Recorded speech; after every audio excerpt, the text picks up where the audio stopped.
Assalamualaikum warahmatullahi wabarakatuh. Salam bahagia, salam sehat, salam sejahtera buat kita semua. Semoga kita semua selalu dalam lindungan Allah ya. Amin ya robbal alamin. Syukur alhamdulillah. Pada kesempatan hari ini kita yaitu kembali mempelajari pelajaran fikih, yaitu bab yang terakhir, bab 3 tentang sedekah ya. Namun sebelum kita bahas, mari bersama-sama kita berdoa terlebih dahulu ya. Bismillahirrahmanirrahim. Raditu billahi robba wa bil islami dina wa bi muhammadin nabiyya wa rasula. Rabbi zidni ilma warzuqni fahma, amin. Silahkan dibuka di buku LKS halaman 43. 1. Pengertian sedekah.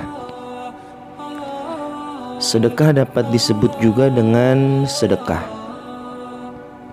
Sedekah adalah suatu pemberian dari seseorang kepada orang lain dengan hanya mengharapkan keridhaan Allah Subhanahu wa Ta'ala, tanpa ada pamrih terhadap manusia. Sedangkan sedekah berasal dari bahasa Arab sodako, yang memiliki arti pemberian atau derma. Pengertian sedekah dengan infak sama, termasuk dalam hal hukum dan ketentuan-ketentuannya. Namun yang menjadi pembeda antara keduanya adalah infak sama dengan harta benda, sedangkan sedekah memiliki arti yang lebih luas, yaitu pemberian berupa harta benda ataupun bukan.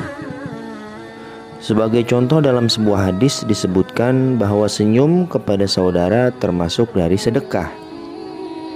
Infak dan zakat juga termasuk bagian dari sedekah. Dan semua perbuatan baik kita kepada orang lain juga termasuk sedekah, meskipun tidak memberikan harta kepada orang lain. Ya, senyum sedekah. Tapi jangan senyum-senyum sendiri ya. Tentunya ada lawannya untuk kita tersenyum. Contoh, misalnya kita senyum kepada teman, kita senyum kepada guru, kita senyum kepada orang tua. Nah, itu termasuk daripada sedekah dan tentunya bernilai ibadah. Maka dari itu kita mendapatkan pahala dari Allah Subhanahu wa Ta'ala. Jadi jangan pelit-pelit ya untuk bersenyum, karena tersenyum termasuk sedekah. Sedekah kepada orang lain yang membutuhkan tidak dibatasi waktu, cara, dan jumlah sesuai dengan kemampuan orang yang akan bersedekah. Sedekah dapat diberikan kepada orang tertentu atau lembaga untuk kepentingan umat. Sedekah untuk kepentingan umat memiliki pahala yang lebih besar daripada sedekah yang diberikan kepada perseorangan. Sedekah juga dapat dilakukan oleh siapapun, baik orang kaya ataupun miskin. Orang miskin pun dapat bersedekah sesuai dengan kemampuannya, baik dengan harta atau perbuatan. Ya, perbuatan tadi tersenyum. Misalnya dia miskin, tidak punya harta untuk bersedekah, maka senyum pun dia sudah cukup, yaitu mendapatkan pahala bersedekah. Apalagi dia bersedekah untuk kepentingan umum. Contoh, misalnya dia sedekah jariah untuk pembangunan masjid, maka itu pahalanya jauh lebih besar daripada dia bersedekah kepada satu orang saja. Wujud sedekah dapat berupa makanan, tenaga jasa, dan dapat juga hanya sekedar perkataan yang baik dan senyuman yang tidak membutuhkan biaya untuk mengeluarkannya. Sedekah dengan harta yang tahan lama memiliki kebaikan yang lebih dibandingkan sedekah dengan harta yang cepat habis. Selama harta yang kita sedekahkan terus dipakai, terutama untuk kepentingan umum, maka kita akan terus-menerus mendapatkan pahala. Ya, hal itu disebut dengan sedekah jariyah yang pahalanya terus mengalir sampai kita sudah wafat pun pahalanya akan terus mengalir. Apa contohnya? Misalnya memberikan amal jariyah kepada pembangunan masjid untuk kepentingan umum. Apalagi contohnya misalnya mengajarkan ilmu, kemudian ilmunya dipakai sama murid-murid kita. Nah, itu termasuk daripada sedekah jariyah yang pahalanya terus mengalir. Ya. Kemudian yang kedua, dalil sedekah. Dalil sedekah terdapat dalam Al-Quran, yaitu surah Al-Baqarah ayat 264. A'udzu billahi minasyaitonir rajim.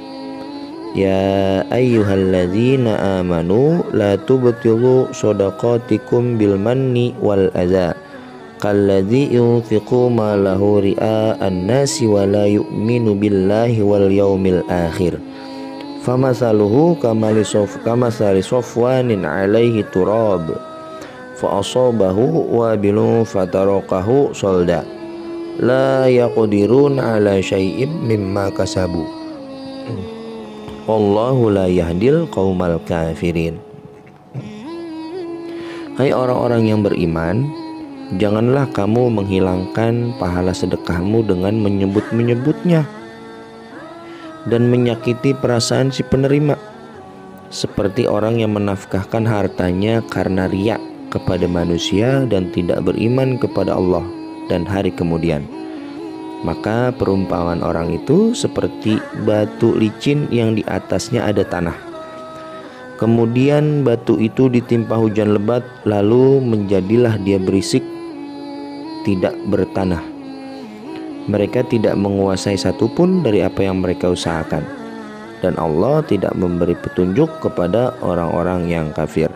Ya, jadi dalam surah Al-Baqarah ini kita tidak diperbolehkan untuk menyebut-nyebut sedekah kita. Contoh, misalnya tadi aku sedekah sama teman aku. Kalau enggak misalnya gini, aku tadi beramal di masjid 10.000 rupiah, hebat kan aku? Nah, tidak boleh seperti itu ya, karena itu akan menyebabkan sia-sia, dan juga itu termasuk riya, ya, pamer kepada orang lain. Apalagi kalau misalnya kita memberikan sedekah kepada teman kita, kemudian kita hina-hina dia. Kamu misalnya orang miskin, tadi aku sedekah tuh sama dia tuh sama orang miskin. Nah, itu dapat menyakiti perasaan orang lain. Itu tidak diperbolehkan. Kemudian juga di sini ada di surah Yusuf ayat 88 dalilnya. Kemudian di hadis juga ada yang diriwayatkan oleh Tirmizi dan diriwayatkan oleh Muslim. Ya, silahkan dibaca di halaman 44 dan 45. Baik anak-anak, itulah daripada pengertian sedekah. Ya, semoga kita semua dapat mengamalkannya dan kita dapat terus bersedekah kepada tentunya orang-orang yang membutuhkan, baik itu berupa harta ataupun berupa perbuatan dengan cara tersenyum atau dengan cara memberikan dan menasehati dengan hal-hal yang baik. Ya, amin amin ya rabbal alamin. Terima kasih. Wassalamualaikum warahmatullahi wabarakatuh.